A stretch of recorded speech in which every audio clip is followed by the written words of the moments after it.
Au nom du groupe Europe des Nations et des Libertés, M. Schaffhauser. Je voudrais d'abord remercier mes collègues, une fois n'est pas coutume, pour leur pertinence sur l'analyse du Congo et plus particulièrement M. Pittella. C'est un pays que j'aime beaucoup. J'ai moi-même été auprès du vice-président dans la période de transition, Zaidi Ngoma, et j'ai suivi cette transition en étant un des acteurs. La difficulté du Congo RDC, c'est sa richesse.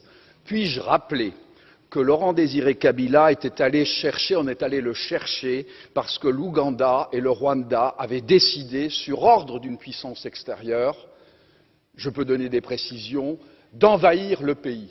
Puis-je rappeler que pendant que Laurent Désiré Kabila envahissait le pays, un certain nombre de sociétés signaient des contrats. C'étaient des sociétés américaines.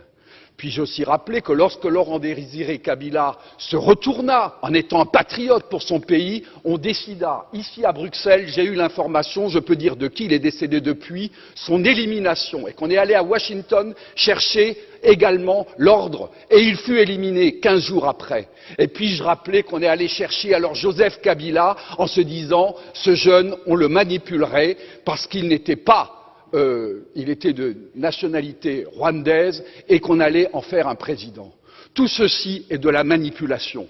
Ce qu'il faut pour la République démocratique du Congo, c'est une souveraineté retrouvée, une armée qui se batte effectivement, une MONUSCO qui est au service de la paix et qu'on arrête les prédateurs qui sont liés au crime organisé et avec des États hypocrites liés à des multinationales. Je vous remercie.